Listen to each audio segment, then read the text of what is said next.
صفحہ نمبر 723 آیت نمبر 15 اعوذ باللہ من الشیطان الرجیم بسم اللہ الرحمن الرحیم وما ينظر هؤلاء الا صيحة واحدة ما لها من فواق۔ پچھلے رکوع میں قریش مکہ کا ذکر تھا۔ نبی کریم صلی اللہ علیہ وسلم نے ان کو جب دعوت پیش کی تو ان لوگوں نے کہا کہ کون سا ایک کلمہ ہے جس کو ہم پڑھ لیں تو عرب پر ہماری حکومت قائم ہو جائے، عجم بھی ہماری بات کو مانے۔ تو آپ علیہ السلام نے فرمایا کہ یہ لا الہ الا اللہ کا کلمہ ہے۔ اس پر وہ تکبر میں آ گئے، کہنے لگے ہم نے یہ بات نہیں ماننی، کیونکہ ہماری تو ساری دنیا اجڑے گی، ہمیں بعد میں کچھ ملے یا نہ ملے۔ اعتماد نہیں کیا۔ پھر نبی علیہ السلام کا سامنا ایسے کیا کہ مذاق اڑانے لگے، کہنے لگے اگر آپ سچے نبی ہیں تو ہم جو آپ کی بے ادبی کر رہے ہیں تو ہمیں آپ ختم کیوں نہیں کروا دیتے؟ انسان جب ضدی ہو جاتا ہے نا تو پھر اس کا دماغ ایسا عجیب سے راستے پہ چل پڑتا ہے، وہ کہتا ہے بے شک میرا نقصان ہو جائے، مجھے قبول ہے لیکن میں نے تجھے برداشت نہیں کرنا۔ ایک موقع پر قرآن مجید میں آتا ہے کہ ان لوگوں نے کہا کہ اگر آپ سچے نبی ہیں تو عذاب کیوں نہیں لے آتے؟ تو جواب میں فرمایا گیا ان سے کہو کہ میں عذاب والا نبی بن کے نہیں آیا، میں تو رحمت للعالمین بن کے آیا ہوں۔ عذاب آ جائے گا جب اللہ چاہے گا، اور اللہ تعالیٰ نے عذاب کا اختیار میرے ہاتھ میں نہیں رکھا، یہ تو اللہ کے ہاتھ میں، جب چاہے عذاب بھیج دے۔ لیکن جو میں پیغام رحمت لایا ہوں تمہیں اس پہ سوچو، چاہے جائے کہ تم کوئی اور باتیں کرو۔ تو بہرحال انسانی زندگی میں چیک کرتے رہنا چاہیے اپنے آپ کو کہ میرے میں کہیں اکڑ تو نہیں، کیونکہ یہ اکڑ ضد پیدا کرتی ہے اور ضد بندے کو سچ کو قبول نہیں کرنے دیتی۔ اس لیے اگر آپ چاہتے ہیں کہ آپ کی زندگی میں سچائی رہے تو اکڑ ختم کرنی پڑے گی۔ کہیں نہ کہیں کبریائی، تکبر، خود پسندی، انانیت، جتنے انبیاء گزرے کہ سب کا سب مجموعہ جن کا دیکھا جائے نا، 1.25 لاکھ کم و بیش نبی تھے، کبھی کسی نبی نے اپنی ذات کی خاطر ضد نہیں کی۔ لیکن آج ہماری زندگی میں ضد اپنی ذات کی خاطر ہے۔ دینی معاملہ ہے، ہم کہتے ہیں ٹھنڈے ہو جاؤ، کوئی بات نہیں۔ کسی نے کلمے کو برا کہہ دیا، پھر کیا ہوا؟ ٹھنڈے ہو جاؤ۔ نبی علیہ السلام کی گستاخی ہوئی، پھر کیا ہوا؟ ٹھنڈے ہو جاؤ۔ لیکن جب مسئلہ آتا ہے اپنی دکان کا، اپنے کاروبار کا، اپنی ذات کا، کوئی اس کی طرف ترچھی نظر ڈالتا ہے تو وہاں ہمارے جذبات آپے سے باہر ہو جاتے ہیں۔ حالانکہ ہمیں دین نے یہ حکم دیا کہ ذات کے لیے تو بچھ جاؤ لیکن دین کے لیے ڈٹ جاؤ۔ دین کا معاملہ جہاں ہے، جہاں نبی علیہ السلام کے پیغام کا مسئلہ ہے، نبی علیہ السلام کے قرآن کا مسئلہ ہے، وہاں پر کھڑے ہو جاؤ۔ آج معاملہ برعکس چل رہا ہے، جتنا تحمل ہے ہمیں وہ اپنے دین میں نظر آتا ہے اور جتنا غصہ وہ ہمارے جذبات میں، ذاتیات میں نظر آتا ہے۔ تو فرمایا کہ وما ينظر هؤلاء الا صيحة واحدة ما لها من فواق، یہ لوگ انتظار نہیں کر رہے مگر ایک چیخ کا جس میں کچھ دیر نہیں لگے گی۔ فرمایا کہ ختم کرنا کون سا کام ہے، اس لیے ختم کرنا ہماری نگاہ میں کسی کو کوئی کام نہیں۔ تو اللہ تعالیٰ یاد رکھیے، ہر نبی کو اللہ نے جتنا حلم اور برداشت دیا نا، اس سے کہیں زیادہ حلم اللہ نے اپنے پاس رکھا ہو۔ اگر اللہ تعالیٰ میں حلم نہ ہونا تو انسان کب سے ختم ہو چکے۔ اللہ تعالیٰ کا حلم بہت زیادہ۔ کچھ موقع ایسے آئے نبی علیہ السلام نے بد دعا کرنا چاہیے بعض لوگوں کے بارے میں، تو وہی آئی آپ بد دعا نہ کریں، آپ بد دعا نہ کریں کیونکہ ہم نے آپ کو رحمت للعالمین بنایا۔ تو اللہ تعالیٰ تسلی دے رہے، تو اللہ تعالیٰ کا حلم بہت زیادہ۔ اب دیکھیں آج دنیا میں جتنی نافرمانی ہو رہی نا، ہم لوگ جو 5 وقت کی نمازیں پڑھتے ہیں نا، تو کبھی کبھی ہمیں بھی جوش آتا ہے، تو یار اتنے گناہ ہو رہے ہیں، اللہ عذاب کیوں نہیں بھیجتا؟ بعض لوگ ہم سے مسئلہ پوچھتے ہیں آ کے، یار یہ تیرا مسئلہ ہے کہ اللہ کا مسئلہ ہے؟ تجھے کیا پریشانی ہوئی ہے؟ تو کہتا بس لوگ ختم ہو جائیں۔ اور بھائی یہ دنیا کی زندگی ہے کتنی؟ 50 سال 60 سال 70 سال، پچھلی لوگوں نے تو کئی 100 سال اللہ کو ناراض کیا، اللہ نے ان کو مہلت دی۔ امت محمدیہ ہے جتنا مرضی سرکش ہو گئی ہے، لیکن ابھی 50-60 سال ہوتے کیا ہیں؟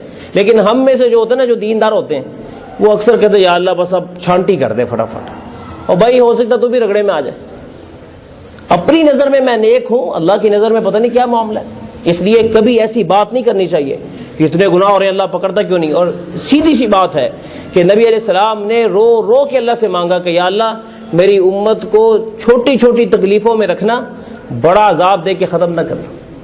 تو اصل میں یہ وہ کرم ہے کہ ابھی تک بے شک ہمارا آوے کا آوا بگڑا ہوا ہے، لیکن ہمیں اللہ موت کی نیند نہیں سلا رہا کہ نہیں ان میں سے کوئی توبہ کر لے، کہ موقع فراہم کیا جا رہا ہے اور ہم اس موقع سے فائدہ اٹھانے کی بجائے ہم الٹا اس پہ گرم ہو رہے ہیں ہم لوگ ہم میں سے بعض کہہ رہے ہیں کہ اللہ پکڑتا کیوں نہیں. اس لیے کبھی بھی اللہ تعالیٰ ایسی بات نہیں کرنی چاہیے. میں ایک حدیث میں پڑھ رہا تھا تو میں کہ جو بندہ کہتا ہے نا کہ ان لوگوں نے نہیں بچنا، حدیث میں آتا ہے کہ جو کہتا ہے من قال ہلک الناس فہو اہلکہم، جو کہتا ہے لوگوں نے نہیں بچنا اللہ اس کو بھی نہیں بچائے گا، کیونکہ یہ اچھی بات کرنے کی بجائے لوگوں کے لیے بری بات کر رہا ہے. اس لیے برسنا نہیں چاہیے لوگوں پر، لوگوں پہ ترس کھانا چاہیے، ہمدردی کے جذبات ہونے چاہیے. تو اس لیے مکے والے حضور کے جذبات کو مشتعل کر رہے تھے کہ آپ ہمیں ختم کرائیں.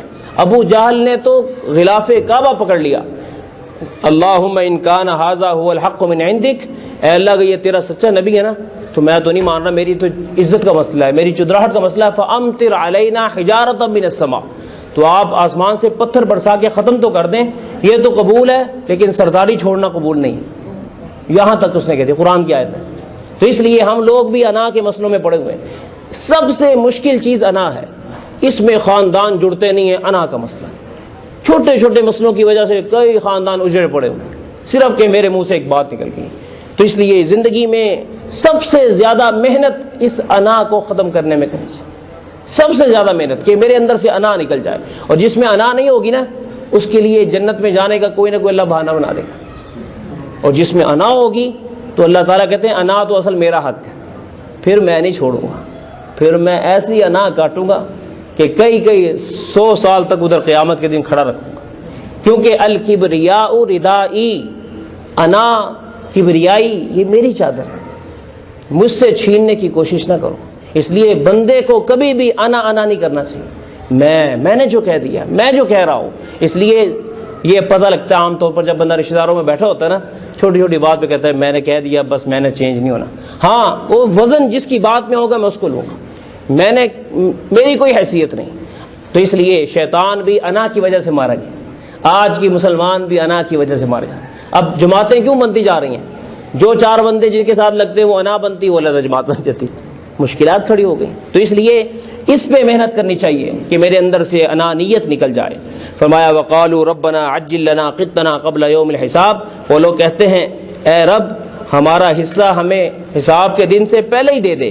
کیا مطلب؟ جو تو نے عذاب قیامت کے دن دینا ہے تو دنیا میں بھیج، ہمارا قصہ ختم کر دے. ضد میں آ کے کہہ رہے تھے.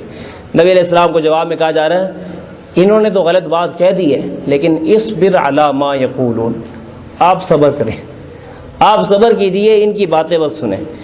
اللہ حوصلہ دے رہا ہے. وَاذْكُرْ عَبْدَنَا دَاوُودَ ذَا الْأَيْدِ، آپ کی تسلی کے لیے ہم کہتے ہیں کہ آپ ہمارے بندے داؤد کا تذکرہ کیجئے کہ وہ کتنے ذکر والا تھا اور کتنے شکر والا تھا. بڑا طاقتور ہم نے اس کو بنایا تھا، بادشاہ بھی تھا، قاضی القضات بھی تھا اور عبادت میں بہت آگے تھے. ایک دن روزہ، ایک دن افطاری کرتے تھے اور آدھی رات میں اٹھ جاتے تھے، عبادت میں لگے رہتے تھے. انہ اواب، وہ میرا بندہ بہت زیادہ میری طرف رجوع کرنے والا تھا.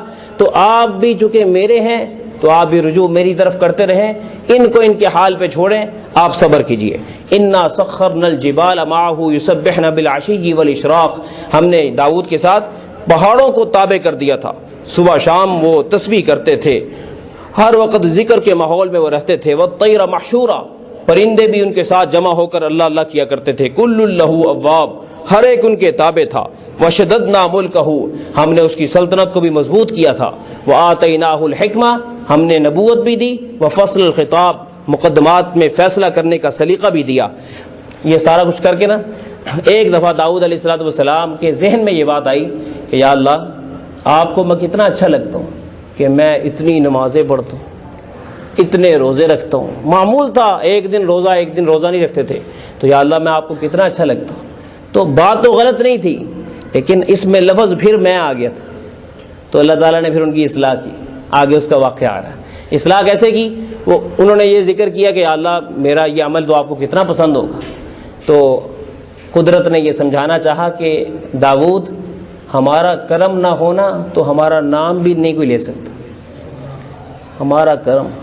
اس لیے اس کے اندر بھی تجھے ہمیں ہی یاد کرنا چاہیے کہ یا اللہ تیرا کتنا شکر کہ تو مجھے اپنا نام لینے کی توفیق دے رہا، تیرا کتنا شکر کہ تو ہمیں درس کے لیے بیٹھنے کی توفیق دے رہا.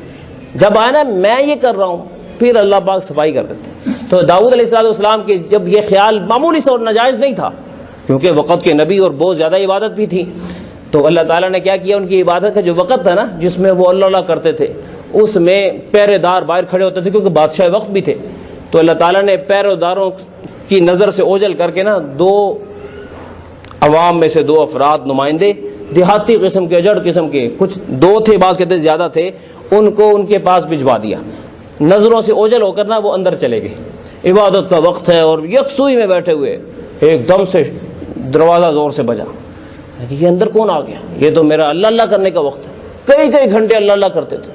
تو جیسے دروازہ کھولا تو کئی افراد آ گئے اندر اور نامانوس چہرے، یہ تم لوگ کون ہو؟ میں نے کہا آپ فکر نہ کریں، ہم آپ سے مسئلہ پوچھنے کے لیے آئے ہیں، ہماری لڑائی جھگڑا ہے، تو ہم نے کہا آپ سے فیصلہ کروا لیں۔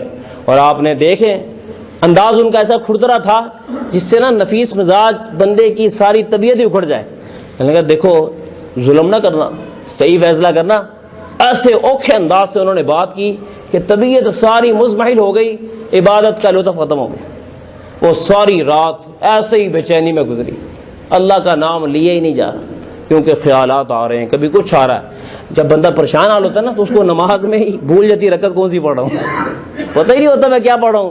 وہ ماشاءاللہ اکثر ہمارے یہاں نا وہ سورہ فاتحہ کی جگہ اتحیات شروع کر دیتے ہیں اور اتحیات کی جگہ سورہ فاتحہ پڑھ رہے ہوتے ہیں اور آ کے مسئلہ پوچھ رہے ہوتے ہیں، جی میں جو کیا یہ غلطی ہوگی کیا کروں، کیونکہ ڈپریشن، پریشانی۔ تو یہ قصہ ہوا۔ بہرحال داؤد علیہ السلام نے وہ مسئلہ تھا، ایک نے کہا جی کہ ہماری دمبیاں زیادہ ہیں، ایک دوسرا شخص ہے اس کو بھی ساتھ لائے تھے کہ اس کی دمبیاں کم ہیں، اس علاقے میں دمبے وغیرہ بکرے پالتے تھے، تو کہنے لگے کہ اس نے کہا جی کہ یہ ساری مجھے دے دو، آپ نے کیا کرنی ہے۔ یہ جیسے نا ایک آدمی کی 10 کنال زمین ہو، ساتھ ہی کسی کا 2 مرلے کا پلاٹ ہو، تو وہ کیا کہے گا، تو کیوں اتنے پھنسے ہیں، اے مینو دے۔ تو اس قسم کا انداز تھا کہ وہ دمبے کو کہنے لگے کہ ہماری سارے ریوڑ چل رہے ہیں، 3-4 اس کی ہیں تو اس کو مجھے دے۔ اس قسم کا جھگڑا تھا چھوٹا سا، لیکن وہ بے وقت آئے اور بے دھڑک آئے اور بڑے اوکھے انداز میں آئے، جس کی وجہ سے طبیعت پر بڑی ناگواری آئی۔ داؤد علیہ السلام سوچا، پھر کہنے لگے کوئی کام تقدیر کے بغیر تو ہوتا نہیں، لگتا ہے کہ آج اللہ پاک نے مجھے آزما لیا۔ تو پھر اس کے بعد پھر کئی مہینے، تقریباً 1.5 مہینے کا تو ذکر کتاب میں پڑھا تھا، 1.5 مہینے تک وہ اللہ تعالیٰ سے اس بات پر معافی مانگتے رہے کہ یا اللہ میں نے یہ کیوں سوچا کہ میں نے کیا، کہ میں تیرا شکر کرتا ہوں، میں تیرا نام لیتا ہوں، یا اللہ مجھے اس پر معاف کر دے۔ 1.5 مہینہ معافی مانگتے رہے اللہ سے، حالانکہ گناہ کوئی نہیں، اور ہم لوگ غلطیاں کر کے بھی کہتے ہیں جی 10 منٹ سے معافی مانگ سکتے ہیں، اس سے زیادہ نہیں ہم سے ہوتی، ہمیں احساس نہیں۔ اور نبی وقت ہے کئی مہینے اس بات پہ معافی مانگ رہے کہ یا اللہ یہ لفظ میں کیوں نکل گیا،